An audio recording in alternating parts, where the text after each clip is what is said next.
Anyway, I wanted to say a couple of words about the bullying conference. I was a little disappointed, as was reported here or there. I wasn't dissatisfied or angry about the conference. I thought a lot of really good and relevant points were covered. What distressed me and what I thought was a little off-key was the constant hammering away. This will be more relevant to people who followed the anti-bullying conference. What happened was they kept talking about parents being distressed when their children are bullied. What can parents do? How do parents address this? How do parents help their children? And then toward the end of the day, it was parents and faith leaders, parents and faith leaders, parents and faith leaders. And what do they do when their children are bullied? And what wasn't acknowledged was that 50% of the bullying that goes on, according to studies, is anti-gay bullying in schools.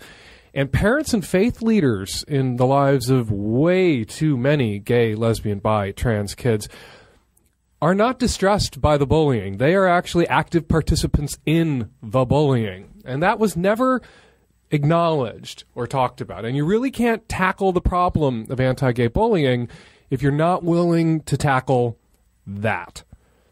And it was a little disappointing because the president in his It Gets Better video really did kind of address that. He looked at gay kids and he said, there is nothing wrong with you. And by implication, the president is saying there's something wrong with the people who are telling you there's something wrong with you, and that could include your parents. And also later in his video, he said to LGBT kids who were being bullied or made to feel that there was something wrong with them, to look around in their lives for adults who could support them, and that might be your parents, he said, which acknowledges that it might not be your parents. And in the case of many LGBT kids out there, it isn't their parents.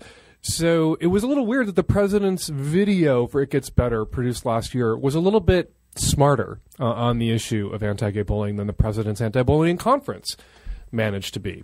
That said, it was important that they held the conference. I spoke to folks who know what they're talking about, observers. I've never been to the White House. I've never had any interaction with an administration before. Except for threatening Bill Clinton's life in 1992, which is a really long story. We're not going to get into it. And at that time, I had an interaction with the Secret Service. Again, a really long story. About Don't Ask, Don't Tell, actually. But we're going to leave that aside.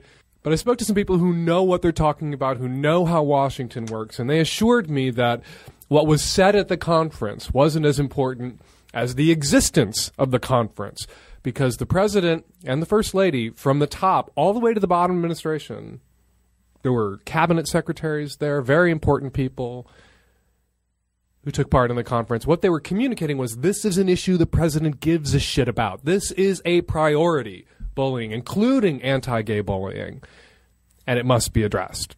And that's, that's saying something.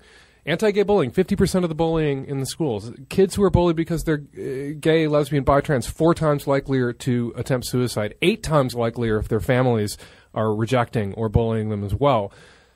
And of the 67 anti-bullying programs that are offered to schools, anti-bullying training programs, curricula for the kids, out of that 67, I learned at the conference, only 5 address anti-gay bullying, despite the fact that anti-gay bullying is 50%, half of the problem. Only 5. So what the president and the first lady and the administration did at the anti-bullying conference was communicate to all levels, to everyone who works for and answers to the president, to the entire executive branch, don't fuck this issue up, the bullying issue. Whoever's being bullied, including gay kids being bullied. That's real progress.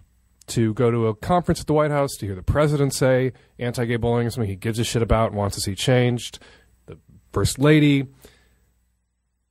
cabinet secretaries, and that message was communicated. Even if you were there participating as I was, or perhaps watching at home, even if you were a little dissatisfied with the ways in which the messages were hammered home, or some things, there were blind spots or missed opportunities, it is tremendous progress, and good will be done and accomplished because of the White House's anti-bullying conference. And not to give a blowjob to myself or a blowjob to all of you out there listening, although I would love to be able to do that. I have to be some sort of hydra-headed blowjob monster to blow all of you at once. But I think that one of the reasons this anti-bullying conference happened was because of the It Gets Better project. And the It Gets Better project happened not because of me and Terry, but because of all of you out there who spread the word, who made videos, who created the critical mass of involvement and people giving a shittedness that spurred the White House and other politicians to action to take this seriously because of the groundswell, which the first folks who helped get that groundswell going, Savage Love podcast listeners.